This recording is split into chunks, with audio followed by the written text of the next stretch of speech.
Aunque estamos hechos de la misma química y de las mismas reacciones fisiológicas, somos muy diferentes del resto de animales. Michael Gazzaniga.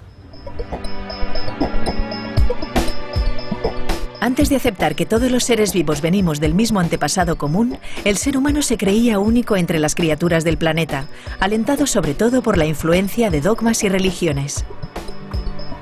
Y hoy, cuando parecía ya acabada la época de creerse el centro del mundo, varios científicos, con nuevos datos sobre nuestro cerebro y sobre nuestro comportamiento, aseguran que los humanos son definitivamente especiales y únicos.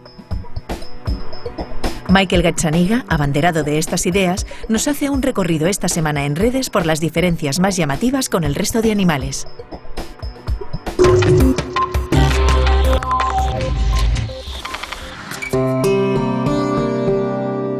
Y yo no digo que he pasado una década, es que he pasado 2 décadas o a lo mejor hasta 3 décadas oyendo a mis amigos científicos decirme una y otra vez que la condición humana era una cuestión de grado.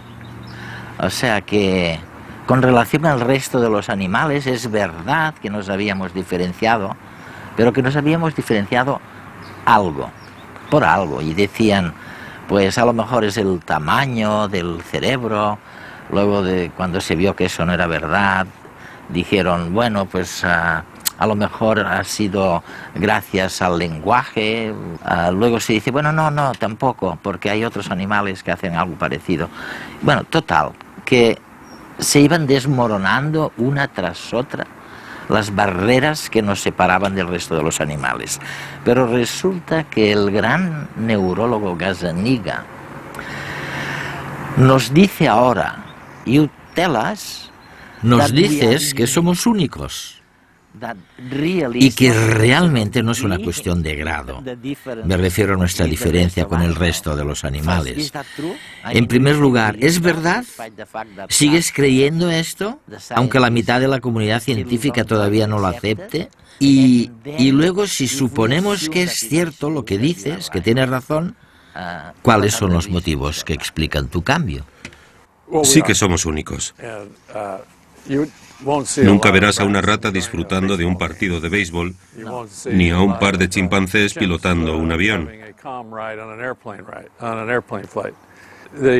Las diferencias me parecen evidentes, y en cuanto a los motivos para saber por qué suceden estas cosas, se han estudiado las razones estructurales, porque tal vez los cerebros sean distintos de algún modo, y efectivamente hay diferencias, tanto en las pautas de los circuitos cerebrales como en los tipos de neuronas y en algunas zonas concretas del cerebro. Así pues, hay muchas cosas que se pueden mencionar y nadie sabe cuál es la más importante en este momento del análisis, pero hay muchas cosas que se pueden apuntar para ayudar a entender esta diferencia. Abundando en esa diferencia, ¿y qué hay de la primera cosa que dijeron los científicos? Es decir, el tamaño del cerebro. Al parecer tenemos un cerebro mucho más grande en relación con nuestro peso. Sí. Mucho más grande que el resto. ¿Qué hay de eso? ¿Sigue siendo un argumento válido o podemos desecharlo, abandonarlo? En mi opinión, el tamaño del cerebro humano es un argumento limitado, porque sabemos, gracias a estudios en los que he participado, estudios del cerebro, que podemos estudiar un cerebro humano de tamaño completo, de unos 1.350 gramos, y desconectar los 2 hemisferios para que no se comuniquen entre sí. ¿Has trabajado en este tema concreto? Sí, le he consagrado la mayor parte de mi vida. Pues bien, si hacemos lo anterior y analizamos lo inteligente que es el hemisferio desconectado, que ahora ya no puede recurrir a otro hemisferio completo para solucionar problemas, resulta que no hay cambios, apenas hay cambios significativos en la capacidad de un hemisferio para resolver un problema que está en su dominio resolver, por lo que uno empieza a pensar que el tamaño cerebral no es la clave. La clave tiene que estar en el circuito, en las diferentes interconexiones, en la organización de los circuitos dentro de un hemisferio y dentro del cerebro. Eso es lo fundamental, y no solamente el peso del cerebro. Sin duda, el tamaño importa, aunque como todos sabemos, no es mejor por ser más grande, sino por cómo se usa. El cerebro del hombre es más grande que el de un mono, pero el del elefante es 5 veces mayor. Aunque si lo ponemos en relación con el volumen de su cuerpo, el del elefante supone un 0,1% del total, mientras que el del hombre resulta ser un 2%. Y en este sentido estamos de acuerdo que entre los mamíferos tenemos el cerebro mayor de todos, unas 4 o 5 veces mayor que la media. ¿Pero es eso suficiente para hacernos más inteligentes? Parece que no. Los neandertales, que convivieron con los primeros Homo sapiens, poseían un cerebro mayor que el nuestro, pero por alguna razón no sobrevivieron como especie, a pesar de poseer esta característica. Aún hay algo más curioso que demuestra que el tamaño no es lo único que importa. Y es que nosotros, a lo largo de nuestra historia, hemos perdido volumen cerebral, unos 150 centímetros cúbicos, mientras que nuestra estructura social y nuestra cultura han alcanzado cotas inimaginables. Por tanto, la clave no está solo en el tamaño, sino más adentro, en esas células llamadas neuronas, cuyos destellos eléctricos marcan el ritmo de nuestra evolución gracias a su especial modo de comunicarse.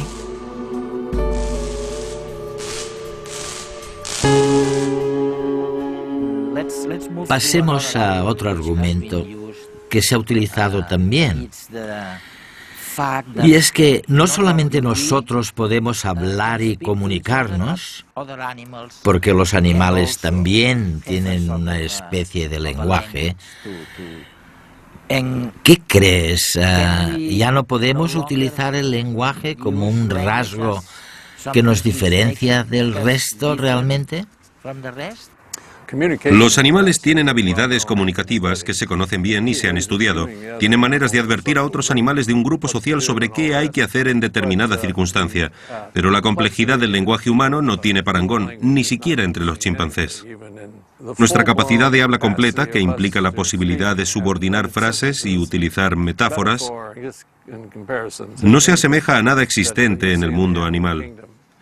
Sin embargo, no creo que sea el rasgo que nos diferencie.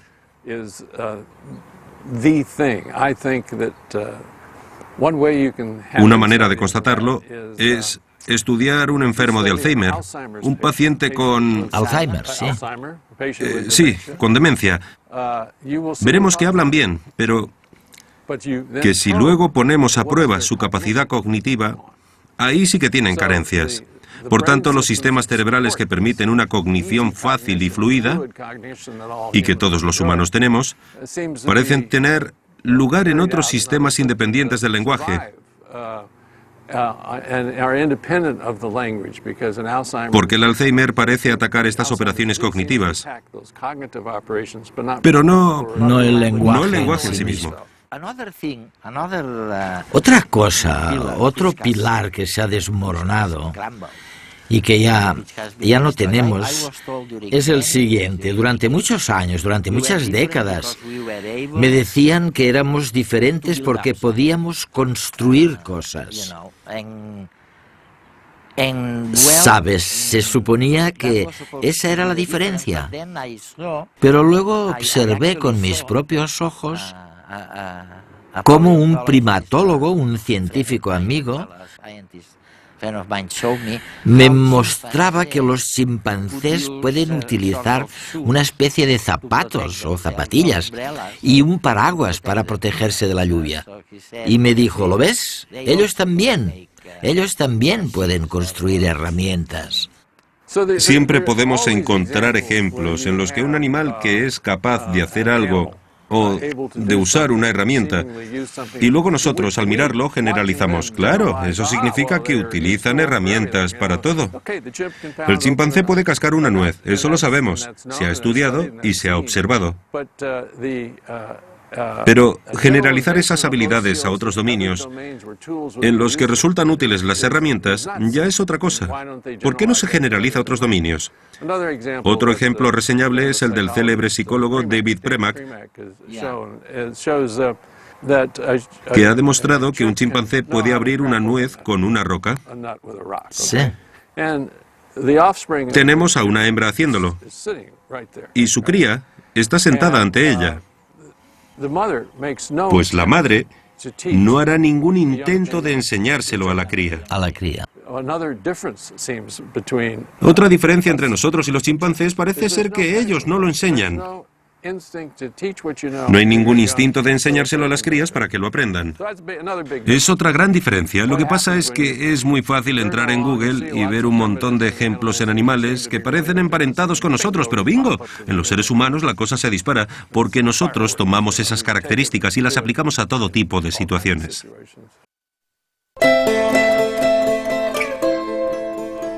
¿Somos sencillamente como cualquier otro animal o hay algo que nos eleve por encima de esa condición? Gazzaniga nos dice que somos únicos. No es que dude que vengamos todos del mismo antepasado común, sino que en nosotros ha sucedido algo único, que nos sitúa lejos del resto de las criaturas vivas. Y lo que ha sucedido ha ocurrido dentro de nuestro cerebro. El funcionamiento de nuestro cerebro, el tipo de neuronas que lo constituyen, la forma en que se encuentran ordenadas y cómo se conectan las unas a las otras es sencillamente algo que nos dota de unas cualidades sin igual a la hora de manejarnos en el mundo, de comunicarnos, de crear lazos sociales. Lo cierto es que vemos el mundo conforme a nuestra medida. Somos nosotros los que imaginamos, extendiendo nuestra emoción e inteligencia al resto de los animales hasta verla en ellos. Puede que todo se limite al eterno dilema de los que buscan ver las semejanzas entre todas las criaturas vivas y los que se fijan en las diferencias, en aquello que nos hace únicos. Podemos compartir muchas conexiones con el mundo biológico, pero somos una pieza única, un instrumento raro y afinado, de delicado sonido y que requiere de una habilidad especial para ser tocado. ¿Pensáis que podemos vivir con ello, siendo especiales y al mismo tiempo respetando al resto de criaturas vivas? Esperemos que sí.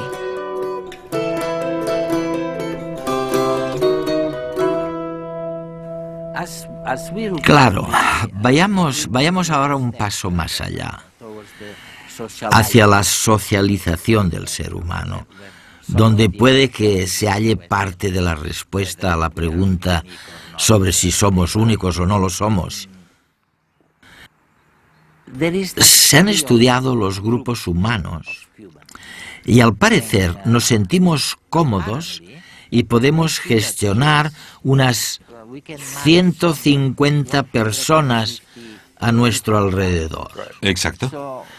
Veamos las diferencias, si las hay, entre los seres humanos y el resto de animales, en lo referente al grupo. Mira, hasta esta cifra, 150 individuos, podemos hacer un seguimiento de todas las relaciones sociales, tanto positivas como negativas, ver quién cuida a quién, etc. Y la hipótesis social es que el tamaño de nuestro cerebro está relacionado con el tamaño del grupo social que podemos gestionar y controlar. En nuestro caso, de 150 miembros. Eso es. Es la unidad humana. Ya se verá si habrá o ha habido algún factor decisivo. ¿Algún cambio? No, si está cambiando como consecuencia de los nuevos medios sociales. ¿Verdad? Ya veremos si la manera en la que la gente se une para formar un grupo social se ha revolucionado tanto que puede haber cierta repercusión en el tamaño de los grupos sociales humanos. La verdad es que todavía no lo sé. Pasemos ahora a lo que tal vez nos diferencie en realidad. Algunos científicos lo han afirmado y tú has dicho algo parecido. Me refiero a que nuestro intelecto superior surgió cuando nos volvimos realmente sociales. Y que estar en contacto con los demás, tal vez por vivir tan cerca unos de otros, ha sido lo que nos ha hecho diferentes. ¿Qué crees de eso? ¿Es cierto? Solamente te pido una reflexión. Piensa en las últimas 24 horas de tu vida. Y ahora pregúntate qué porcentaje de ese tiempo has dedicado a pensar en temas sociales. Descubrirás que ha sido alrededor del 99% del tiempo. ¿Cómo estará tu mujer? ¿Y tu hijo? ¿Y la persona que trabaja contigo? ¿Cuál es su intención? ¿Les va a gustar? ¿Qué piensan? No puedes desactivarlo. Constantemente conjeturamos sobre el estado mental de los demás en relación con nuestro bienestar. Es verdad, Y no dejamos de hacerlo. Tras percatarnos del increíble poder que tiene plantearse nuestras interacciones sociales en el día a día, queda claro que el cerebro humano tiene que estar tremendamente comprometido con ese proceso. Lo que intentamos descubrir ahora es cómo calculamos nuestra posición respecto al resto. ¿Cómo sabemos cuál es la intención de los demás? ¿O cuál es nuestra postura moral respecto a un planteamiento que nos hacen? Y en la actualidad podemos investigar dónde suceden estos procesos en el cerebro y qué circuitos entran en juego si funcionan con normalidad. La capacidad de descubrir el estado de ánimo de otra persona es exclusivamente humana. Hay algunas pruebas, poquísimas, de que los chimpancés pueden plantearse qué pensarán los demás chimpancés, pero es un pensamiento de muy bajo nivel, no es igual que el nuestro. como en los humanos. Sí. ¿Cuántos amigos dices que tienes en Facebook? 3.000. Vamos, no me lo creo. De todos esos, ¿a cuántos ves a la semana? ¿A cuántos te une una verdadera amistad? ¿Te preocupas por sus vidas, les llamas, compartes con ellos lo que te pasa de manera íntima? ¿Y cuántos no son más que conocidos, transeúntes por tu vida? Podemos vivir en medio de la gran ciudad con millones de habitantes. Podemos tener miles de amigos en Facebook. Pero nuestro cerebro solo puede llevar la cuenta de lo que le ocurre a ese grupo de 150 compañeros, familiares y amigos cercanos de manera empática y personal. Lo que ya es mucho, puesto que el grupo de relaciones de los chimpancés no supera los 50 individuos. El tamaño del cerebro se correlaciona con el de nuestro grupo social. Cuanto más inteligentes somos como especie, más sociales somos. Y cuanto más sociales somos, más experiencias tenemos, algo que estimula al cerebro y nos vuelve más inteligentes. Por tanto, las relaciones sociales juegan un papel importantísimo en la evolución de los seres humanos. Tan importante que para consolidar esos grupos hemos tenido que desarrollar un lenguaje complejo. No solo hablar, sino leer la emoción expresada en el rostro y el tono de la voz del otro. Lo que ha modificado tanto nuestra estructura física como mental. La cabeza, la laringe, las cuerdas vocales, la lengua, nuestra boca, un mayor número de músculos en el rostro para expresar emoción y también se han visto afectadas distintas áreas del cerebro. Todo para poder proyectarnos en la vida de los demás y, en último término, para reflexionar sobre nosotros mismos, ser conscientes. Vivir en sociedad, en grupos grandes como los nuestros, supone un estímulo a la experiencia, base del desarrollo de la inteligencia. Y es que la ayuda del grupo ha sido y es imprescindible. Nos ha proporcionado un cuidado, alimento y apoyo emocional que nos ha permitido florecer de una forma absolutamente única entre todas las especies, creando ciudades, una cultura, una ciencia y un arte.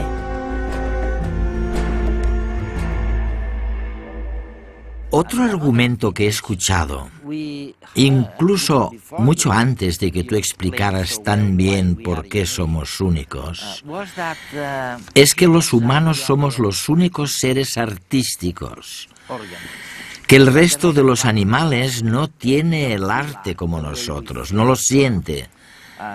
¿Es verdad eso? Porque a veces parecería que no.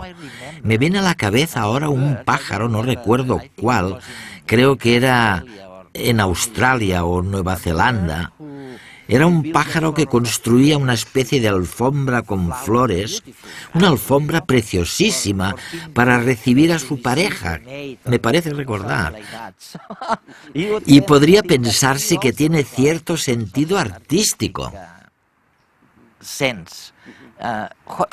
¿Qué piensas? Tal vez a nosotros nos parezca artístico, pero dudo mucho que se lo parezca al pájaro. Nosotros tenemos una avidez increíble por el arte. Nos atrae mucho. Ya sea una historia narrativa, una historia de ficción, un cuadro o lo que sea. En cierto modo, es como si nos preparara para lo desconocido. ¿Por qué nos gusta tanto la ficción? ¿Por qué nos atrae tanto lo ficcional? En parte, si sucede así es porque nos prepara para lo inesperado, nos permite haber practicado mentalmente la manera de afrontar una situación nueva mediante la ficción. Como los sueños. Sí, como los sueños. Es una de las grandes maravillas y explica el porqué de nuestra atracción por el arte. Otro motivo es que el arte nos brinda una capacidad metafórica fabulosa, porque constantemente nos ponemos a pensar en algo siguiendo la vía lógica y nos quedamos atascados sin saber hacia dónde tirar. Y de repente se abre otra posibilidad argumental. Exacto, sí. Una metáfora. Y la adoptamos y aplicamos a aquello que nos ha dejado totalmente paralizados. Y nos percatamos de que se puede analizar de un modo distinto desde otro ángulo. Por consiguiente, ambas cosas se ayudan mutuamente. Y no me sorprende en absoluto que tengamos una maquinaria cognitiva tremenda, la maquinaria social, pero también el deseo de acercarnos a cosas que en realidad son una ficción. Eso sí, una ficción que nos ayuda no solamente para el futuro, sino también para abordar nuestra vida cognitiva actual. Analicemos ahora otra cosa sobre la que me consta que sabes muchísimo. Me refiero al futuro. ¿Hacia dónde nos dirigimos? Si creemos, y creo que es el caso, lo que dice Gordon Moore sobre el número de transistores en los circuitos integrados que para lograr rentabilidad van aumentando a un ritmo determinado, multiplícalo por 20 o... Pero, ¿qué hay de los cyborgs? Hace poco, en Estados Unidos, conversamos con un cardiólogo sobre la medicina inalámbrica, que es realmente muy distinta del tipo de medicina que conocemos hoy en día. Además, Kurzweil y otros científicos sugieren que en 30 o 50 años los ordenadores serán más inteligentes que nosotros. ¿Qué opinas? ¿Seguiremos siendo únicos o los únicos serán los cyborg o los ordenadores? Ya hay muchos cyborgs, si tenemos en cuenta la neuroprótesis y demás, o los pequeños dispositivos que nos ayudan. Ahora los utilizamos muchísimo para nuestro sistema de memoria. Y como resultado, si tenemos que recordar cosas sin ayuda, tenemos dificultades. Así que ya está sucediendo. Sin embargo, no creo que se vaya a girar en nuestra contra. Más bien, me parece que seguiremos adaptándonos a todos estos cambios a nuestra propia manera inteligente y los utilizaremos para los propósitos y motivaciones de la condición humana. En el futuro lejano, quién sabe, pero en lo que concierne a la vida en los próximos 50 o 100 años, creo que eso es todo.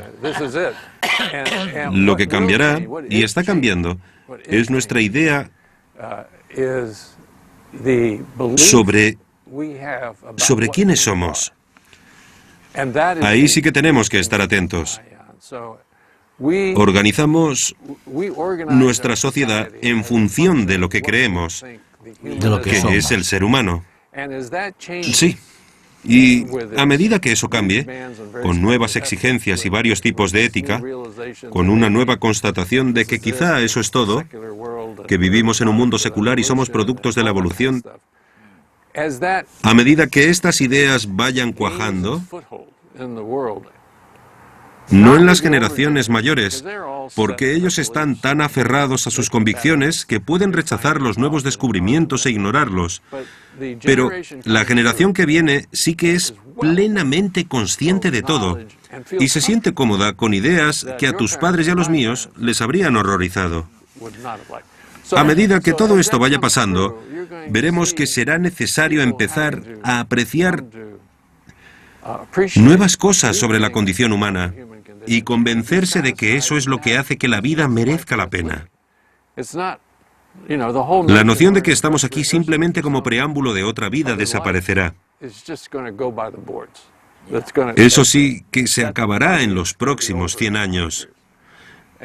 Y con esto no quiero decir que no pueda haber respuestas espirituales o cosas parecidas a la religión que ayuden a las personas en tiempos difíciles. Ayuda a la felicidad. Ayuda, está bien. No tengo ningún problema con eso. Sin embargo, si observamos a los jóvenes, veremos cómo van cambiando por la acumulación de conocimiento humano. Creo que es un proceso sutil pero continuo. Así que... O sea que hay que estar atentos. Sí, hay que observarlo.